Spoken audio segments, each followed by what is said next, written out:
You're listening to Civic Media. You can tune into any of our live shows on any radio station across the state with the Civic Media app. Find us in your phone's app store and listen anytime, anywhere. Good morning. Welcome to Matnair on Air. Jane Matnair, Greg Bach, and Calvin Bugnoff coming to you live from our home at Radio Park in Racine. You can always join us. Call or text. The number is the same at 855-752-4842. Leave a comment if you're watching on the live stream on Facebook, YouTube, and what used to be Twitter. Coming up for the last half an hour of the show, we will lighten it up with a segment we call Audio Sorbet, where we get away from the news, talk about lighter, sillier things so we don't all crack up. Today we're going to talk about what did you like as a kid and now as an adult you like something else? Or what did you hate as a kid and now as an adult you like it? This springs from today is National Chocolate Day, and we started talking about milk chocolate versus dark chocolate, and I very much feel there is a generational gap there. Get ready for a walker or a fist to come out the skies because I feel like a big fight. A gripe is coming. And then we'll wrap up the show as we always do with this shouldn't be a thing. We are doing Halloween-themed Tisbets this week. Today it is the Dirty Dancing edition, so stay tuned for that. Right now, we are delighted to be joined by Corinne Hendrickson. She is the co-founder of Wisconsin Early Childhood Action Needed. Good morning, Corinne. It's good to see you. How are you? Good morning. I am well. And to follow up from the last time, I still haven't gone major grocery shopping, FYI. You haven't? You haven't gone? Nope. Wait a minute. Major grocery? Wait. What? Yeah. So I've gone to get like the basics, but I haven't had to actually go shopping still since the last time I was on. Wow. You've been stocking up well then. Is it like an underground bunker with like 7 years of soups? Not quite 7 years. Well, I applaud that kind of discipline. Preparation. Yeah. That kind of prep. Absolutely. Well, there is something going on in Madison tonight. We've been talking a lot about childcare, and it just seems like with everything else that's going on in the world, that's one of those things that has fallen on the list of priorities. This is still a big issue in Wisconsin and across the country with people struggling to afford childcare or even find childcare. Because like you had to close yours. Mm-hmm. Yeah, yes, definitely. And also with everything that's coming down, a lot of people that work in childcare, the educators themselves rely on food stamps. We rely on the Affordable Care Act. And so also part of the work I do with Wisconsin Early Childhood Action Needed is we're in contact constantly with providers across the state. And almost every group center has at least one or more employees that they might lose because they won't have access to healthcare anymore, or that they're worried about not being able to feed their own children and their own families next month when the food stamps don't come through. And so this all still is impacting. And then the families that we're providing the care for, they're the ones not accessing it. So we're trying to find resources for them and connect them and get them, food pantry, do a lot of programs are doing things on their own to try and like become a hub. And so back to childcare is so important. It's a foundational community, place for people to get access to programs and to have access to those other things. I think it's really, really important that we repeat what you just said. Because there is this trope, and again, I see this on social media, some of the things that I follow. Everybody who gets SNAP is a lazy moocher who has never worked, and they're living high on the hog, apparently having filet mignon and lobster all the time. And there are plenty of working people who use both SNAP and are also on the ACA. There are a lot of farmers who are on the ACA. Absolutely. And when you make $13.66 on average as a child care educator, you're qualifying. Full stop. Family child care is $7.42 an hour. Most qualify. Unless they have a spouse that makes enough, that's what they're accessing. Or they're under 26 because they can still be on their parents. Sorry, my dog's barking. Your dog is very upset about this too. Yes, your dog is not happy. You tell him. Never done that before. Yeah, so you guys can. She's gonna go. She's gonna go. Okay, all right, cool. I mean, and that was exactly, Jane, what I was going to say too, is that there has been a push from the right to demonize and vilify anyone who takes a benefit by just saying they are lazy, they don't deserve it, it's They're fraud, moochers. they're moochers. And really, when it comes down to it, is these are benefits that are available to many people, and these benefits know no region. They know definitely how much you make a year, but these affect small business owners, farmers, everyone that politicians like to hold up on a pedestal and say they're the backbone of our country. Yeah. Well, the backbone also needs help. And when you vilify the programs and then threaten to and or cut them, the backbone is going to get cut out as well. And so we're not seeing viable solutions. And that's something we're going to talk about a little later as far as funding, but that you saw with childcare funding in the budget. But it's the narratives that are being pushed that force people to one side of the aisle or the other. And that is the frustrating thing, because talking to Will Westmoreland, who's a farmer in Missouri, he's like, I need the ACA. The child care industry needs this funding. People who work at Walmart need the ACA and food stamps. Yeah. Yes, absolutely. So tonight, we'll segue nicely. There you go. There you go. Well done.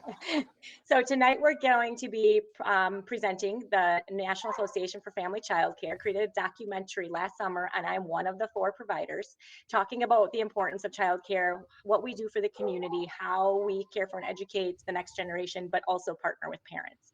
And so we're presenting that, but then also talking about the Danish model, because in Finland in the 50s or 60s, they put it together. It's very comprehensive. The provider gets paid X amount of dollars to take care of 3 children in their home, and the government pays off the top 30% of the bills for the house and everything like that. So that's kind of their operational costs, Okay. you might say. But then also they get together once a week, and then because they're contracted with the state, not the parents, if a provider is sick or has to go to an appointment, the other providers in the area will pick up those kids if they have space. Because you're not dealing with different parents and contracts and dollars. It's just, this is part of the service. And then those providers get together once a week. So the kids all know each other and they meet in a community hub. And so tonight we're going to talk about what if, and wouldn't it be great? The other thing is it's not punitive. So if a parent is running late, they don't get in trouble from their licensor for not being closed on time, operating out of their hours. No, the provider calls their licensor. The licensor calls the parent and the parent's employer and says, why aren't they here? And so they're the ones holding it accountable, because it's not our fault, as the child care program, Sure. if the parent doesn't show up, it's like, you don't know, Right. but you don't know. And so they really work as partnership in tandem and respect the child care professionals for what they do. And so we're going to talk about how we could maybe make that happen here in the United States as part of a comprehensive universal system. This meeting is happening tonight from 6 to 7:30 at 1418 Van Nuys at UW-Madison. It's free. Do people have to sign up, Corrine, or can they just show up? Nope, they absolutely can just show up. Great. And I put in the show notes the We Can Facebook page as well. So people can go to that Facebook page. They can see the information on it and just follow the group and talk about and find out what you all are talking about, because this is just for We Can is just one facet of what you all do with the organization. And really quick, for people who don't know, can you give us a brief history of the creation of We Can? Because here's the thing, folks, what you need to know about Corrine is that she does everything all the time, almost all at once. She's never not doing something. So the fact that like you wear all these hats is no surprise to me, but this is an important organization you've been a part of. Can you tell us about the roots? Yeah, so in 2020, my colleague and co-founder, Brooke Legler, she owns a group center here in New Glarus. We got together after presenting No Small Matter at the Capitol with Senator Erpenbach, and we had started doing those presentations across the state. So we started with a group of people already. We had a network that we kind of were working on, and then COVID hit. And then everybody was looking to us as a trusted resource, because our Department of Children and Families did not have a mailing list of all of us to get a hold of. It was a really weird, like a few of us knew things. And so we would try and disseminate that information between us, WICA, SFTA, and other supports. Our licensors didn't even have all our emails. So that's all it's changed, it's better. But we created because the schools were getting all of these resources and they weren't even open. And we had the kids and we weren't getting the resources. The school got shipped the PPE, we did not. And so we worked with the department and pushed back and said, hey, and so then they ended up partnering us with the schools. Most of us, the school said yes. And then we went to the school to pick up the the things to take back. We worked, basically started as advocacy between childcare professionals. We expanded then as COVID continued and funding started coming. We expanded to include parents. We expanded to include other business owners and employers and community members, because they all started to realize what it is that childcare does for everyone. And so our group went from a couple hundred people on a mailing list. Luckily at the time, everything online was like, we learned Zoom, we learned YouTube, Right. as Right. we went. Yeah. And it really helped us bring people together from across the state, especially in the rural area. Most of our 2,000-ish members are from the rural area because they are more isolated, have fewer resources, don't have those connections with other providers like you do in Dane County and Milwaukee County, because there's just more of them to Sure. do that with. Sure. And so we're very, very rural, and we educate people on the political process. We educate people on what's out there. The biggest thing we do, though, is help people understand it doesn't have to be this way. It could be different. And our culture as a society, lower you make, the lower your worth. And so really building up people, parents and others and providers, that we are valuable and we deserve to be listened to. And so that's kind of what we've been doing. And I think that's something that you just brought up now that we've been talking about for a long time, as far as protecting and making sure those folks in the rural areas are looked after, helped, given resources, connection. If you're just joining us, by the way, I'm Matt Nair on Air. We're speaking to Corrine Hendrickson, who's the co-founder of Wisconsin Early Childhood Action Needed, also known as WeCan. And there's going to be an event tonight in Madison talking about childcare approaches that will be in the show notes. Because Corrine, that's something it seems like every decision that's being made coming out of Washington and or Madison is about how the rural areas are going to be hit and hurt by it. So it's groups like yours that really come together and say, if they're not going to protect us, we got to protect us too, because whether it's closure of hospitals, closure of schools, no access to and I want to say this, early development childcare, because that's what you did, and that's what you do. That's the industry. It's not daycare. No. Daycare is great, don't get me wrong. But it's a different thing. But this is school. This is education. This is getting your kids ready for life. And when rural folks don't have access to it, they don't know where to turn to. Thankfully, you and other people have resources available. Yeah, absolutely. And that's our goal, is to help educate and empower people. And not only do we care for and educate the children, but we're partnering with those parents. Those parents, 99% have never held a baby, I swear, these days, because the families are smaller and they just haven't had. My own husband never held a baby until almost when ours was born. I had a cousin born. Yes, I'm that much older than my youngest cousin. And he was, held the first baby of his life in his mid-20s. I'm like, what is this? Did he hold the baby out like this? Like, I don't know what to do with it. Hold it like a football. He kind of did and was very sweaty. Oh, that's cute. I know. That's so cute. It is.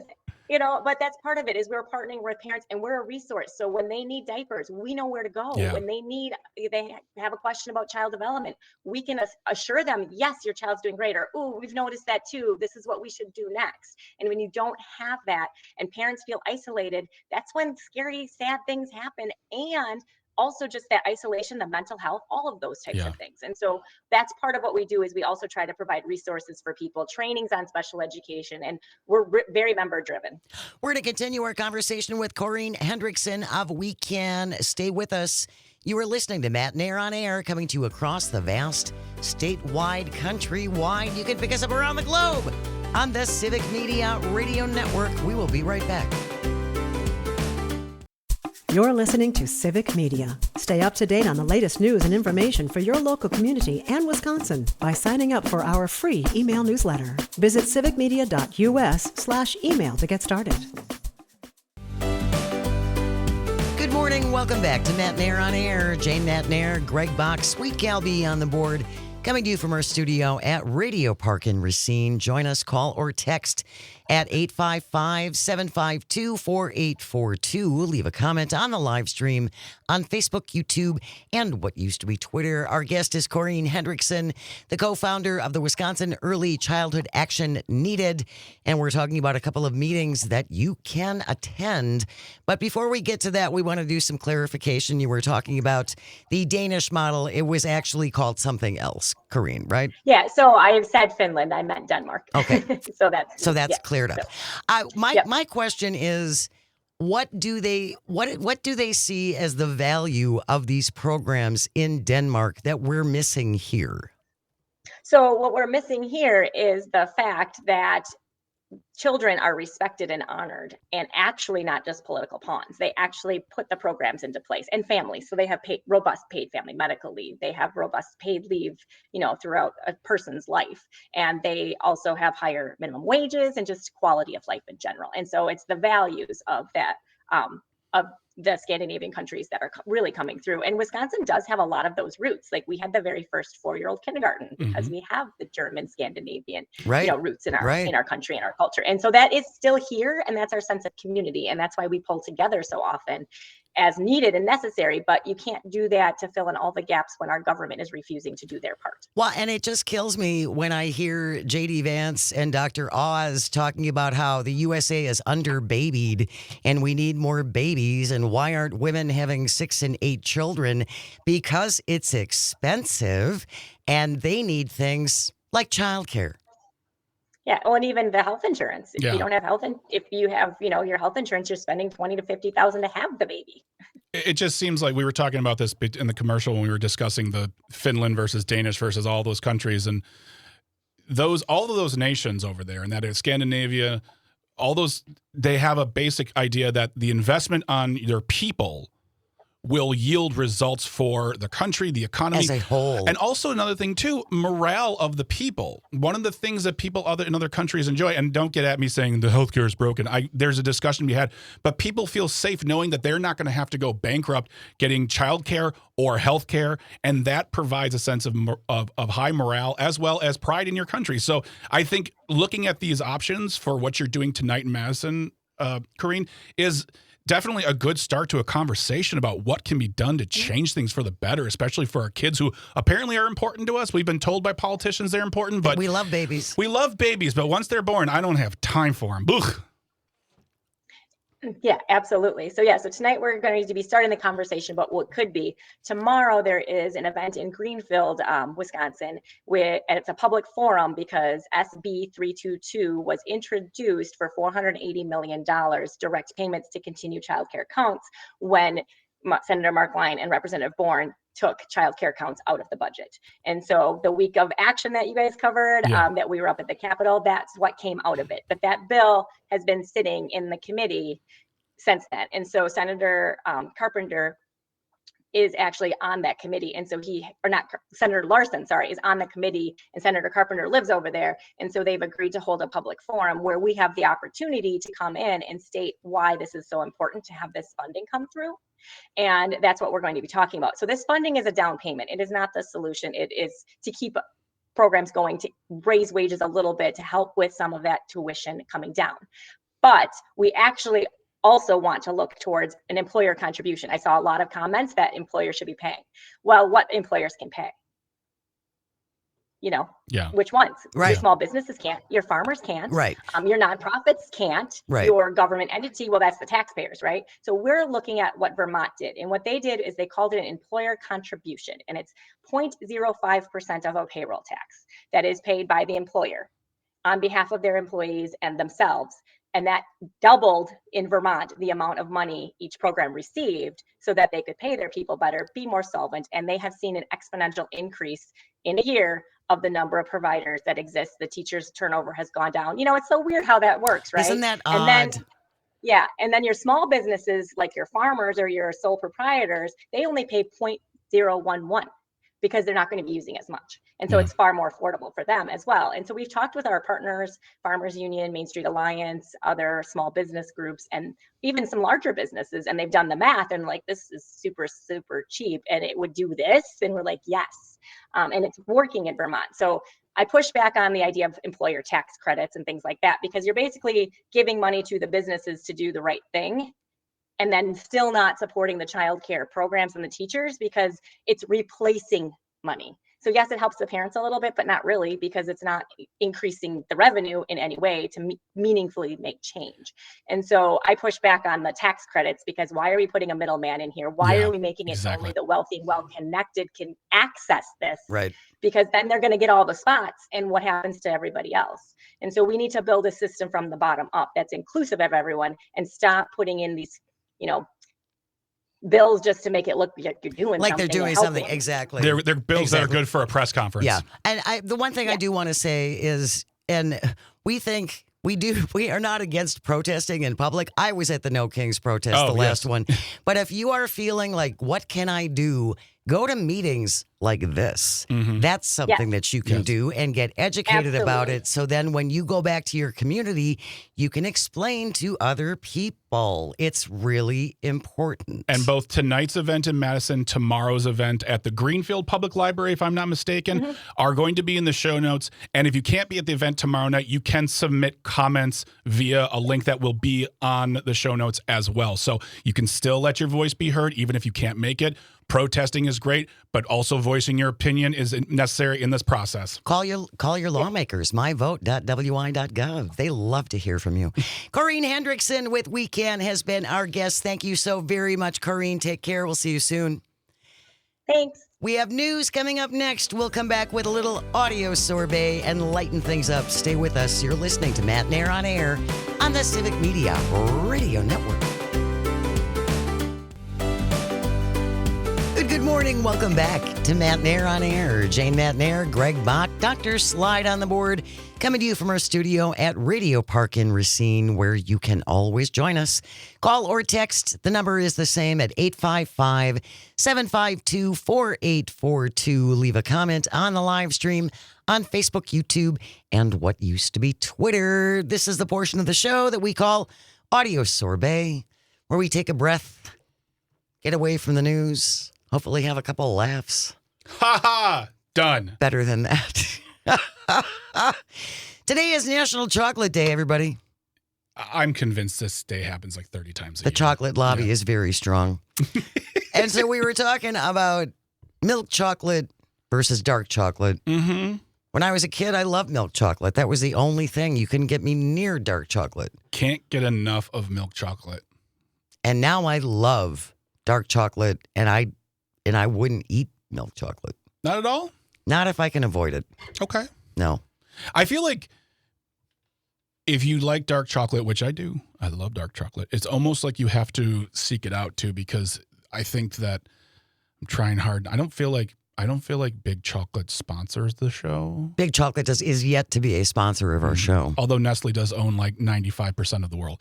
I feel like when it's a big label and they say dark chocolate, it's not really dark chocolate. It's still sweet.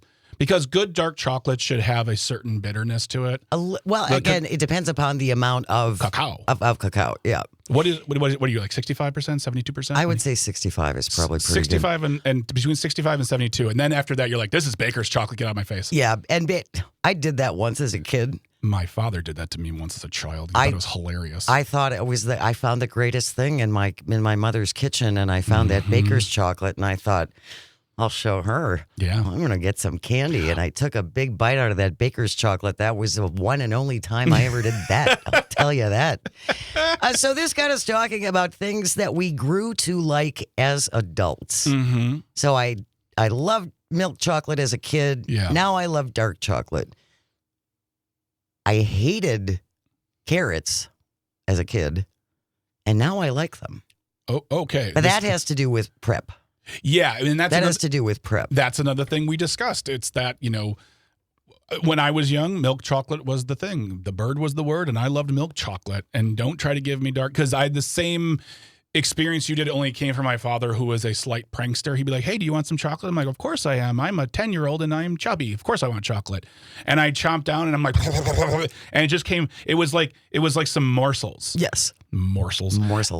And they just come dropping out of my face, because I'm like, what are you doing? He's like, that's Baker's chocolate. I'm like, I don't know what that means. Yeah, that has no reference for He did you. the same thing to me with buttermilk. He's like, do you want a glass of milk? I'm like, of course I do. I'm a chubby 10-year-old. Give me milk. Give me chocolate. And I drank the buttermilk. I'm like, oh, what is this? He goes, it's buttermilk. I'm like, you're a terrible person. Why did you do that to me? He was a low-key prankster. Didn't get big, but if you saw the moment, The gleam, you could see the gleam in his eye. Yeah, and I didn't get. He only did it a few times, and I think he retired, because then it's like, where does the trust erode completely? But yeah, I mean, definitely when I was young, I don't even know if I was aware of dark chocolate as a thing, because that's a more in the past 10 years as far as a A big thing. big thing, delicacy, a choice. dark chocolate's always been around, but it wasn't marketed the way it is now. Absolutely. So what did you hate as a kid, but now you love as an adult? 855-752-4842. That is our question today on Audio Sorbet. We can even just talk about chocolate. Milk chocolate versus dark chocolate. Calvin, I'm pretty sure that we know where you're going to come down on the chocolate debate, being our resident young person. What is your what would be your chocolate preference? Yeah, I'm a milk chocolate all the way. Plain dark chocolate is gross to me. If it's packed with something else, like if it's dark chocolate with like almonds and it's mostly almonds, I don't mind it. But yeah, definitely prefer milk chocolate. It's not, you are a picky eater by your own admission. Yes. But what's funny is how would I put it? The compromises or the points of like, I will eat this only if this, and this. I will eat. It's food rules. I will eat a half a pound of lettuce only if it's swimming in ranch. Like it's you have. I don't want to say standards. Yes, rules. You have rules. It's got food rules. You have food. Yeah, exactly. Oh yeah, food rules. We've talked about that many times. Yes. Okay. We all have them. But I will say this, and I said this to Calvin earlier, I would love to know your opinion in, say, like 10, 15 years, because I didn't like dark chocolate. I wouldn't prefer it when I was younger. I would always go for milk chocolate. I still enjoy some milk chocolate here or there, but it's like in those small pieces, small bites. I'm not just like going to, Eat a mow whole down big on big bar of chocolate. It's going to be more like, it's kind of like what you're talking about, Calvin. Like we, for a while, would have the Take Fives. The Take 5 candy bar. They have them in bite sizes now, and we would have them around the house. And you did perfect. That's done. Little snack, sweet and salty. But I couldn't do. If you handed me a Hershey's bar right now, I'd be like, I can't. Yeah, you want to share this? I'm the same way. Yeah. I wouldn't. Yeah, not going to do a Hershey's bar. What food did you hate as a kid, but now you love it as an adult? That's our audio sorbet today. 855-752-4842. We have PJ on the live stream. Tomatoes. I would get throw up sick from tomatoes as a kid. Now I eat tomato, no problem. Yeah, I love tomatoes. I came to a bunch of food when I tried vegetarianism a long time ago because I was not a vegetable eater, and at the time there wasn't a lot of options for vegetarians. So it was like, well, I better try some things. And tomatoes, I love tomatoes. I especially popping a cherry tomato. Oh my goodness gracious, get in my life. I love them. Right now. Join me right now. Bring these. Oh, we got lots of texts coming in. Jack from Merrimack says, most of the best things I've learned in life, I've learned from women I've been in a relationship with. As a kid, I didn't like salads of any kind. My first love taught me to love them, which I still do to this day. Now I just imagine them sitting at a dinner table together and just eating salad. Well, no, her like Jack, try this salad. Have a piece of lettuce. Have you ever tried Thousand Island dressing? In my head, she's French. I love a vinaigrette. 855-752-4842. What did you hate as a kid and now you love as an adult? Yeah. Brett from Brown Deer, documentaries. Mm-hmm. They were not very good when I was a kid. I hated them. I thought they were boring. Now I'm hooked. Yeah. Yeah, I would agree with you on that. I love documentaries. Sarah in Green Bay, listening on WISS, ham salad sandwich spread. Those are... No. I love that. With Fritos. The Frito scoops? No, thank you. Well, Sarah, try the ham salad sandwich spread with Frito scoops. It'll blow your mind. Anything with Frito scoops. I mean, I make a killer chili dip that is designed for the Frito scoops. What is ham salad sandwich spread? It's essentially chopped up ham with sweet pickles. Oh, God, that's going to send him off. Well, folks, it's been fun. I quit. A little sweet pickle and probably a little mayo. Okay, it's really good. It looks revolting. That just sounds like it sounds like a different version of a tuna sandwich, essentially, yes. minus the demonic sweet pickles. Throw some dill pickles in there. Chop up some dill pickles. I'm down. No. Absolutely. Then it's not even ham What are you salad. talking about? 855. We're just going to ignore him. 855-752-4842. What did you hate as a kid and now you love as an adult? Chris Alfheim listening in Appleton on WISS. No, as a kid, yes. As an adult, oysters and Braunschweiger. Yeah. Not together, obviously. Oysters, I've tried a couple times. Have you? It's just like swallowing a small tongue. And Oh, Braunschweiger, honestly, that was something I loved as a kid. And now if you put it in front of me, like, hard pass. I just bought some. Great. My father would have that on Sunday mornings. Yeah. He would have a piece of toast with just a slice of Braunschweiger on it with butter. Oh, Because that's really good for your heart. Let me just slather on some mayonnaise. I'll just take a bath in mayonnaise right away. But yes, I do love Braunschweiger. Can't do oysters. no, Can't do it. Oysters, clams, the whole, like anything, the mussels, all that stuff is just The never mollusks. never been my jam. I've never tried snails or that stuff, but yeah, I can't say I don't like it. But mussels and oysters and clams, I don't know how those are all different. They're just not my jam. What food did you hate as a kid that now you love as an adult? Mm-hmm. 855-752-4842. Casper and Madison listening on WAUK. Brussels sprouts. Mostly because my parents boiled them. Yes. That's a whole nother discussion we're going to have about boiling food. I think that was a 1950s Yes. thing. Parents of America who grew up in the 40s and 50s and then raised us in the 60s, 70s, and 80s. Why did you hate us? Why did you boil everything? Oh, my God. My mother we had boiled potatoes and boiled carrots, which I hated. Did you ever look at boiled chicken? It's the only food that looks depressed after you're done doing it. It's so it's a weird color. Back to Brussels sprouts with Casper. You got to cut them in half, season them, toss them in olive oil, bake sprouts at 400 in the oven for 20 minutes. Now I love them. Yeah. Oh, no. And that's the thing. Brussels sprouts is one of those borderline foods for me. If you just hand me some Brussels sprouts, I'm not going to do it. If they're boiled, get out of my life. If they're pickled in a Bloody Mary, I will definitely take them. But I feel like in the past 5 years, the cuisine of baked or air fried Brussels sprouts with a spice or a sauce. Yeah, they become a thing. The crunchiness is absolutely delicious. But yeah, just hand me a Brussels sprout. I'm like, great. Can I throw this at someone? Yeah, exactly. Will this harm someone? Audio sorbet today. We're talking about something you hated as a kid and now you love it as an adult.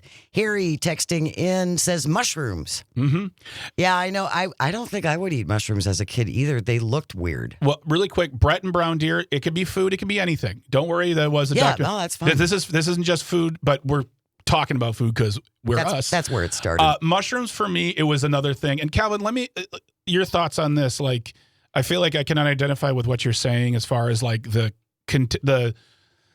I don't want to say contingency, but I'm not thinking of the word right now. But like how I will eat something as a kid, I would. You have conditions. Conditions. I would eat mushrooms, specifically canned mushrooms, on pizza, but I wouldn't eat mushrooms anywhere else on anything else as a kid. Now mushrooms, I'll use it to dip. Like I'll chop up mushrooms like nice raw mushrooms. Use it with hummus. Throw it in. Like I, for a while, was doing a lot of like ramen noodles. So I would just take mushrooms and I would throw them in, let them do their thing, and then throw the noodles in and make this wonderful broth. Yeah, I love mushrooms. Right. I'm great for Big Mushroom, obviously funding Greg Bach over here. 855-752-4842. Tony on the live stream says air fry everything. It's the greatest invention in the kitchen ever. I mean, yeah, just air fry it. Air frying that fixes a lot of stuff. Ahi tuna steaks. It's a total of 6 minutes to make them in the air fryer, and they're perfect and delicious. I'm going to air fry when I get home. I can't wait. Cannot wait. Look at that. And Tony says too, as a kid, I hated onions. Now I put them in lots of stuff. Yeah. I think that's a pretty big, kids don't like it. Again, your palate exactly changes. Well, and that thing too is like when you introduce it slow. Like I remember as a kid, I'm like, well, I like onions on a McDonald's cheeseburger because they're chopped up in little pieces, and that flavor gets to you. Versus maybe if you go to a place and it's chopped thick, and you're like, oh, this is all. This onion. is way too much. Yeah. All right. When we return, we're to wrap up the show with This Shouldn't Be a Thing. Today it is the Dirty Dancing Halloween edition. Stay with us. You are listening to Matt Nair on Air on the Civic Media Radio Network. You're listening to Civic Media. Find the latest news, information, and archives of all your favorite shows on the Civic Media website, civicmedia.us. Good morning. Welcome back to Matt Nair on Air. Jane Matt Nair, Greg Bach, and Calvin Butenoff coming to you live from our studio at Radio Park in Racine, where you can always join us. Call or text at 855-752-4842. You can also leave a comment if you're watching on the live stream on Facebook, YouTube, and what used to be Twitter. I just want to share one more text that came in before the break. We were talking about what you hated as a kid and now you love as an adult for Audio Sorbet. Robert in La Crosse, listening on WLCX, says, I avoided root vegetables. Now I like them. Side note, hated cheese and milk, and I still do. Interesting. I must say no cheese in or on anything when I order in any and every type of restaurant in Wisconsin. Robert, that's... So you eat nowhere. That's right. We're in Wisconsin. We put cheese on everything. Welcome to Cheesy Cheeses. Wait, what? Yeah, well, good luck. I'm sure it's challenging. Yeah, it's... But thank you for getting in touch with us. Yeah, absolutely. And Andrew from Maine, yes, nap time qualifies for the topic at hand. You may have hated it. That's the thing, is kids hated nap time. When And you're now, a kid, now as an adult, you tell people when you take a nap. I'm going to take a nap. Yeah. Aren't we excited? Coming up on the show tomorrow, in hour number 1, Amy Barlow is going to join us from Clean, Wisconsin. We will be talking about water, I have a feeling, We'll be talking about data centers. and data centers Yes. and their thirst for Wisconsin's waters. Big And there will time. be fantastic examples in that discussion about how the regular citizens of those municipalities stand up and make their voices heard too, because we've seen those coming through in the past few weeks when it comes to data centers. Absolutely. And I just saw an article this morning that said a lot more people are looking into this, which is a good thing. Yes. That's a very good thing. So that's coming up on the show tomorrow. I hope you can join us. It is 10:54 Kelvin. That means it's time for... This shouldn't be a thing. If you ever stumble over a thing you think should not be, send it into Greg and me at Jane Says at civicmedia.us. JANESAYS. Jane Says at civicmedia.us. We are doing Halloween-themed Tisbets this week. This is from Alaska News. Lucky nobody's got the byline. This is from CNN, actually. So this was Jake reprinted. Tapper has the byline. Reprinted by Alaska News. Headline reads, neighbors upset over Halloween display featuring skeletons in suggestive poses. Some neighbors in Mineola, Florida, upset over a Halloween display that features skeletons holding cigars, one on a stripper pole. A neighbor who complained says it's not your typical spooky decor. One person who lives across the street says, I don't see anything wrong with this. I have 2 kids. They laugh when they see skeletons dancing. This is not a problem for us. Others are not quite so happy. I don't see stripping as art, whether it's skeletons or cartoons. I don't want my kids exposed to sexual innuendos. We will include a link to this article so you can look at the picture. There's a video too. There is also a video. Yeah. It's a skeleton and a pole with a leg up. Maybe, they do use poles for exercise classes. And also, like, you know what? You don't think pole dancing is an art. That's whatever. That's your opinion. That's absolutely fine. But people do it as exercise. They do it as entertainment. They do it that has nothing to do with taking your clothes off. And also, when you watch the video, if your kids are walking past it, my guess is they're barely going to notice it because it's not like on the lawn. It's on the porch. The porch. It's white bone skeletons against a white house. It's actually, when they showed them, like, it can barely see it. The only way they're really going to be mindful of it is if you get upset and say, look at that terrible That's disgusting. thing. Just live your life and move on. The complainer is the thing that shouldn't be a bee. A resident contacted the Homeowners Association. Oh, no. But amazingly, the HOA said they can't do anything because residents can put up any holiday decor that they prefer. They advise the offended neighbor, just wait till Halloween is over because then it's going to go away. Well, and also now I would love to see if there's a follow-up story for next year as far as the HOA board elections and whatnot. And because who's been kicked off the HOA? HOAs wield a lot of power, and when they don't have power, they make sure that the next time around they get that power. And it's about keeping this complainer in Alaska quiet, when really just have some fun and just like unclutch the pearls and live your life. Who cares? You know, there's a whole bunch of things going on in our country that I find worth getting upset about. Jenny on the live stream says, children are more oblivious and resilient than you give them credit for. Relax, y'all. Exactly. Take a breath, y'all. Yeah. Take a breath, y'all. Take a breath. Y'all. And it'll be over soon. Before you know it, I'm going to say by next week. I would say by Saturday. By pretty much. Saturday, it could be down, and then it's just nothing there, unless it's like suggestive pilgrims. Now I have a new idea. That wraps up today's episode of This shouldn't be a thing. Suggestive Pilgrims. I'm just trying to figure out what that would even be. Thank you, Greg and Calvin and all of our engineers and everyone at Civic Media. Without you, nothing works. And thank you most of all for calling and texting and listening and watching on the stream. It genuinely means the world. I hope you find some joy today and you get the chance to share it. Keep it right here. We have news coming up next, followed by Tom, Hartman, Todd, Alba, Maggie, Dawn, Pete, Schwaba, Robert, Pilot, and so much more. Don't go anywhere. Just keep it right here on this Civic Media Radio Network. And we'll see you tomorrow. Have a great day. The national news cycle never stops, but it can be hard to find news about your local community. Civic Media is dedicated to providing quality local and state news coverage across Wisconsin. With the Civic Media app, you can get notifications about local stories that matter to you and your community. Find the free Civic Media app in your phone's app store and choose notifications from the menu to tell us what kind of news you want to hear about.